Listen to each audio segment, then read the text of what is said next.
What is happening, guys? Today we're going to be going through my logged in blank game week 29 free hit team. Now, I've got to be honest, I've changed my mind back and forth like 100 times on 100 different players. So there is a small chance something might change before the deadline. But if it does, follow me on Instagram and I will drop the very final team there right before the deadline. Real quick, guys, just last week I had my worst week of FPL this year. So I'm really looking to have a good free hit team. I really want to claw my way back up to the outskirts of the top 10k. I was 14k last game week. Starting this game week, I'm now at 38k. Now, starting with the defense, there really is not a lot of choices, so I've gone quite basic on this.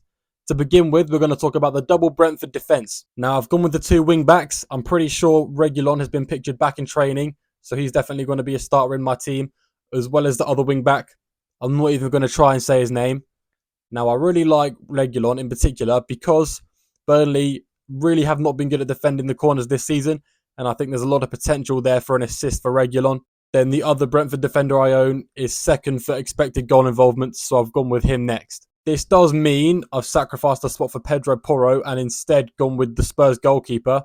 But if you look at Pedro Porro's recent attacking data, it's very, very low, so I'm not too worried about going without him. Instead, to cover that Spurs defence, I have gone with Vicario. So yeah, I'm hoping Vicario and Spurs can get me a clean sheet. And finally, to finish off the defence, I have kind of followed the crowd on this one. I wasn't the biggest fan of Doughty, or Doherty. I don't know the right pronunciation. Anyway, I wasn't a fan of him because every time he got an assist, he only dropped about 3 or 4 points anyway because the amount of goals Luton concede. But after seeing him just get an assist almost every game, I've decided to go with him. Just because he's so high ownership, I feel like it would be foolish to just leave him behind. On top of that, there are no other good options. Doughty is the next best thing to a decent pick, so I've gone with him. That's my reasoning behind it. Now, the midfield is probably the most exciting bit about this team. That's why I'm going to start by talking about my forwards. It's the bog standard front line with Watkins, Toney, and Morris. Now, Watkins and Toney should probably be in everyone's Game Week 29 team. Whether you're on free hit or not, they should really be there. And while Morris is a great pick, he's not an absolute must-have because there's many attacking options. The reason I have gone with him is because he seems to always be racking up the expected goals, and he usually can score them. Last game week was not the case as he blanked, but I still have faith in him. You know, Luton versus Forest is like a relegation battle, really. It's a 6-pointer. Both teams need the win. And last time they played each other, it was 2-2. So I expect a decent amount of goals in that game. And I expect Morris to be involved more than anyone else on the pitch, to be honest. A tough decision to make was actually choosing between Morris and Bowen. Yes, Bowen has not actually made the team. He's on the bench.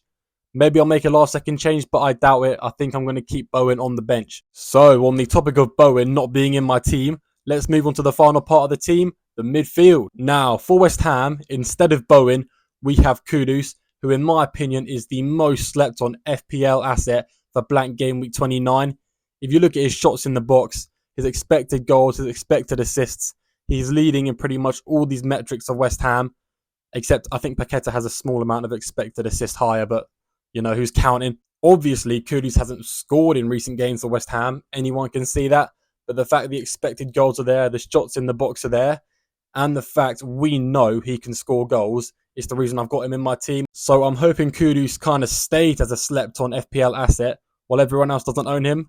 I'll be there with my differential pick. So Spurs players, we obviously have Son and Maddison in there. A decent matchup playing away to Fulham. With Son, obviously, you know why I have Son. And Maddison actually came close to being replaced with Kulusevski a couple times because both their underlying numbers are quite similar. But the fact Maddison has kind of been doing well all season long, except for when he was injured, is why I want to pick him over Kulusevski.